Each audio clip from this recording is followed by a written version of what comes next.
एक और एक 11 है कि बंगेरी के घने जंगल में एक उन्मत्त हाथी ने भारी उत्पात मचा रखा था।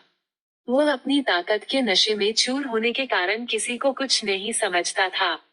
बंगेरी में ही एक पेड़ पर एक चिड़िया व चिड़े का छोटा सा सुखी संसार था। चिड़िया अंडों पर बैठी नन्हे नन्हे प्यारे बच्चों के निकलने के सुनहरे सपने देखती रहती।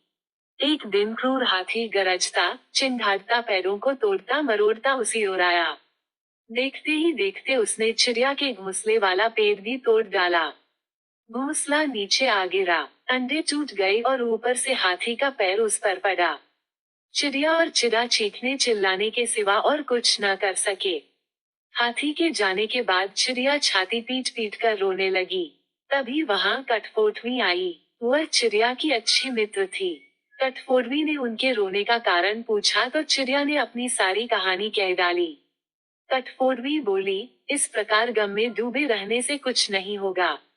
उस हाथी को सबक सिखाने के लिए हमें कुछ करना होगा। चिड़िया ने निराशा दिखाई, हमें छोटे मोटे जीव उस बलशाली हाथी से कैसे टक्कर ले सकते हैं। कठफोड़वी ने समझाया, एक और एक मिलकर 11 बनते हैं। हम अपनी शक्तियां जोड़ेंगे कैसे? चिड़िया ने पूछा। मेरा एक वियाख बियाख नामक भंवरा है। हमें उससे सलाह लेना चाहिए। चिड़िया और कठफोड़वी भंवरे से मिली। भंवरा गुनगुनाया, ये तो बहुत बुरा हुआ। मेरा एक मेढक मित्र है, आओ उससे सहायता मांगे। अब तीनों उस सरोवर के किनारे पहुंचे जहां वह मेघ रहता था। भंवरे ने सारी समस्या बताई। मेढक भर्राए स्वर में बोला, आप लोग धैर्य से जरा यही मेरी प्रतीक्षा करें। मैं गहरे पानी में बैठकर सोचता हूँ। ऐसा कहकर मेढक जल में कूद गया। आधे घंटे बाद वह पानी से बाहर आया तो उसकी आंखें चमक रही थी। वह बोला, दोस्तों, उस हत्यारे हाथी को नष्ट करने की मेरे दिमाग में एक बड़ी अच्छी योजना आई है। उसमें सभी का योगदान होगा। मेढक ने जैसे ही अपनी योजना बताई, सब खुशी से उछल पड़े। योजना सचमुच ही अद्भुत थी। मेढक ने दोबारा बारी बारी सबको अपना अपना रोल समझाया। कुछ ही दूर वो उन्मत्त हाथी तोड़फोड़ मचाकर व पेट भरकर कोम्पलों वाली शाखाएं खाकर मस्ती में खड़ा झूम रहा था। पहला काम भंवरे का था। वह हाथी के कानों के पास जाकर मधुर राग गुंजाने लगा। राग सुनकर हाथी मस्त होकर आंखें बंद करके झूमने लगा। तभी कठफोड़वी ने अपना काम कर दिखाया।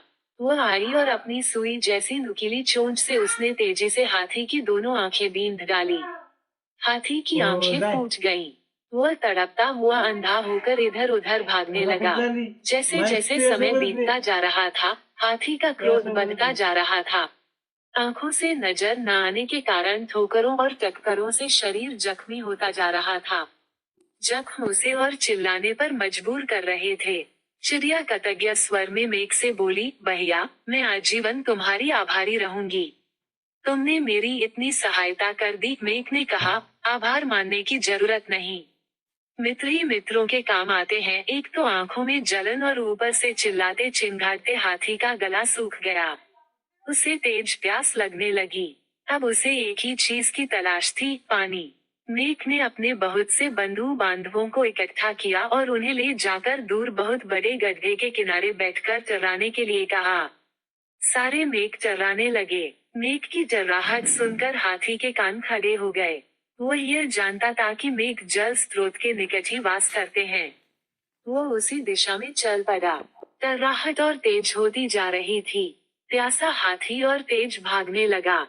जैसे ही हाथी गड्ढे के निकट पहुंचा, मेघों ने पूरा जोर लगाकर चर्राना शुरू किया। हाथी आगे बढ़ा और विशाल पत्थर की तरह गड्ढे में गिर पड़ा, जहां उसके प्राण पखेरु उड़ते देर न लगे। इस प्रकार उस अहंकार में डूबे हाथी का अंत हुआ। सीख 1, एकता में बल है। 2, अहंकारी का देर